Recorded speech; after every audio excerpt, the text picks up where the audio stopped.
What if we apply a position absolute to the blue box with the top 5 pixels and the left 5 pixels?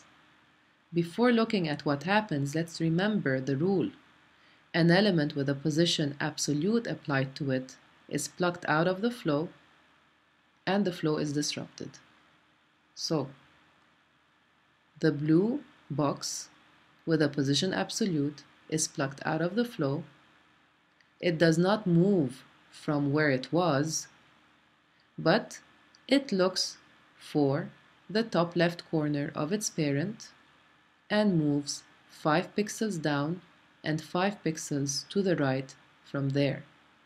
So in this case, who is the parent of the blue box? It's the big fuchsia box. That's why it went to the top left corner of its parent. Okay, same thing, but the difference now is bottom right. So nothing has changed, but instead of saying top left to the blue, we are saying bottom right. How will this blue box move? Again, an element with a position absolute applied to it is plucked out of the flow. It looks for the bottom right in this case, not top left. The top left example was the previous example. So it looks for the bottom right corner of its parent and moves 5 pixels and 5 pixels from that point, which is right here. Okay? Because this point is the bottom right corner of its parent, the fuchsia box. Same example, but with a minor change this time. We have the same fuchsia box that is positioned absolutely. The only thing is that this time we are giving its child, the gray box, a position absolute of top 30 and left 30. So let's see what happens. Before looking at what happens, let's remember the rule. The rule says that an element with a position absolute applied to it is plucked out of the flow is disrupted, and so we expect the blue box to take its place. Okay? So the gray box moved from here, and the blue box became number 1, if gray was number 1. Now let's wrap up this concept by making a short summary. Why did the gray box move as of the top left corner of its parent, the fuchsia box, and not the top left corner of the screen? That's because its parent, the fuchsia box, has positioning. Isn't that what the rule is saying? The rule is saying parent div has position, either absolute or relative. So in other words, an element with a position absolute applied to it is plucked out of the flow. It looks for the top left corner of its parent if its parent has positioning, whether absolute or relative doesn't matter, but if its parent has positioning, it positions itself there at the top left corner, if specifying top left, and moves from there. Okay, so what I said is summarized in this text. Applying position absolute to an element plucks it out of the flow. The element looks for the top right or bottom left corner of its parent. If its parent has positioning, it positions itself there and moves from there. If the parent has no positioning, as we'll see in the coming slides, the plucked out element looks for the top right or bottom left corner of the screen, which is basically the body element, and moves from there. So let's look at that. Case 2. Parent div has no positioning, absolute or relative.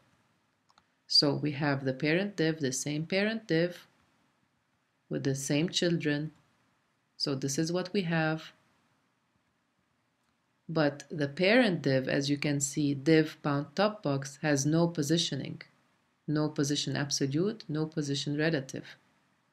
But we go ahead and apply a position relative to the gray box. What happens? An element with a position relative applied to it is not plucked out of the flow anyway. So the gray box will move as of the top left corner, and the flow is not disrupted, so the blue stays where it is.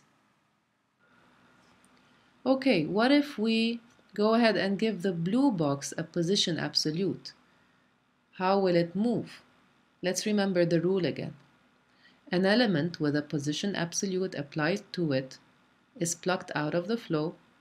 It looks for the top left corner of its parent if its parent has positioning. Does the fuchsia div, which is the parent of the blue div, does it have positioning? Let's look here. No, it doesn't. Therefore, what does the blue div look for? It looks for the top left corner of the screen. So it goes to the top left corner and moves 5 pixels and 5 pixels from here. Okay? The same example, but now we're saying bottom right and not top left. How will this blue box move? Again, an element with a position absolute applied to it is plucked out of the flow. It looks for the bottom right corner of its parent if its parent has positioning. In this case, its parent does not have positioning. If the parent does not have positioning, it looks for the bottom right corner of the screen, which is right here, and moves from there. Okay, so the blue box is plucked out because of the position absolute. It looks for the bottom right corner of the screen, not of its own parent, because its own parent does not have positioning, and it moves 5 pixels to the left and 5 pixels to the top from the bottom right corner of the screen. Z-index only applies to positioned elements. It represents the stack level of a box, arrangement in a pile. So let's say we have this example of a red div and a blue div. The red div is behind the blue div because the blue div has a position absolute. That's what happens. An element with a position absolute usually overlaps the element that does not. And so what if we want to bring the red div in front of the blue div? We apply a z-index with a positive value, such as 1, 2, 3, 50, 100, any value. And the red div now is on top of the blue div, in Z space, if you will. What about opacity? What if we want to see through the red and see some of the blue? We apply opacity and we choose a value. So opacity 0.6, filter alpha opacity equals 60. These two are the same thing, except that one works on Firefox, the second works on IE. So we use the opacity property so that we guarantee that opacity works on Firefox. We use the filter property so that we guarantee it works on Internet Explorer. 0.6 happens to be a value that I chose. Let me first show you what happens. So we see through the red, we see some of the blue, and it can be any value between 0 and 1. And then the filter alpha opacity 60 can be any value between 0 and 100.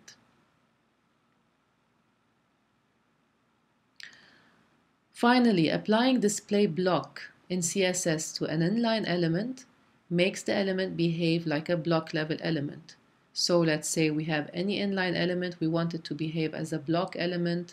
For example, we want it to flow vertically as opposed to horizontally. We give it the display block property. Applying display inline in CSS on a block level element makes the element behave like an inline element. So if we have divs, for example, that flow vertically, if we give them the display inline property, they start lining up next to one another and not under each other. Applying display none in CSS to an element makes it disappear, and the behavior on the screen is as though it never existed. Applying visibility hidden in CSS to an element makes it disappear, but the behavior on the screen is as though it is still there, just invisible. We will look at examples related to these last two properties, the display none and the visibility hidden, and that's when they will make more sense.